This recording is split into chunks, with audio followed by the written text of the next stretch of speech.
What's up, guys? Last time you saw the ZR1, I did a smoke test on it and showed you that I was pretty confident number 8 injector O-ring was bad. Well, I dove into it, got the injectors pulled out, and that wasn't the case. And my findings, well, I didn't like them too much because there's a lot more going on. This supercharger's been opened up, which means it's been ported. Maybe, hopefully, it's been polished as well. But they blew it out.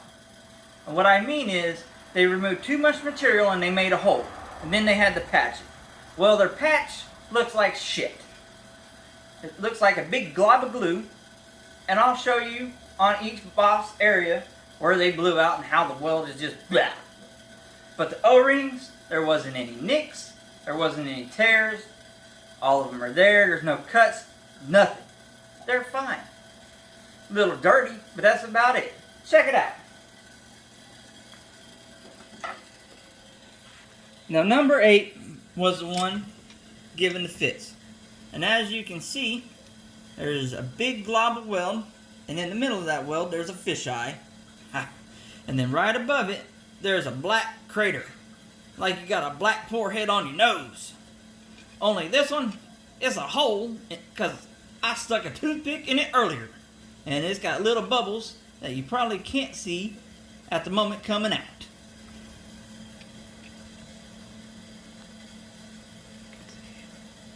And then on the other side, the big glob of weld. And then number 6 has a big glob of weld that's dirty. It is then clean it worth 2 cents. And that's the impurities that get pulled in when you weld aluminum. Number 4's got a big glob of weld. Number 2's got a big glob of weld. Seriously, what is going on? Now, getting in those areas, yes, it's a little tedious, but you can. Gotta take pride in your work. Gotta have some craftsmanship in there. And you gotta check your work when you're done. That way you don't have any problems like this. So, now the O-rings.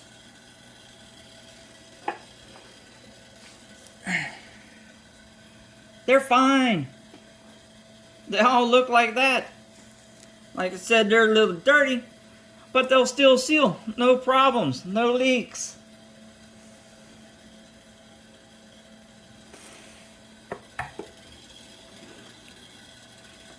Now this supercharger's been opened up.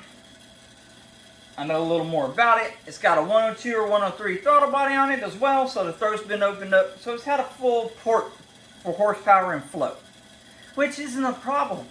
You just have to take your time, and who's ever doing your port work needs to be a good aluminum welder, because they need to know how to clean it properly. They're going to end up putting some preheat in it, and they need to know how long they can weld in one spot before they got to walk away, because you can't weld it all at once.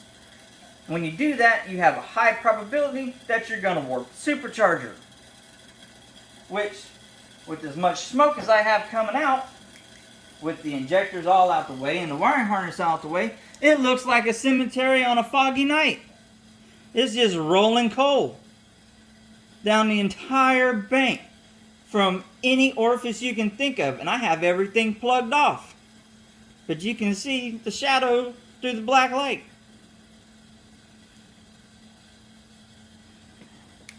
I'll have to get with the customer and see what he wants to do. But he's been driving it and enjoying it.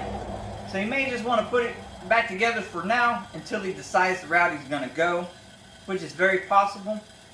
It's just not going to be very efficient. And as for the tune, not sure exactly where that's at. All in all, that's going to be in his court.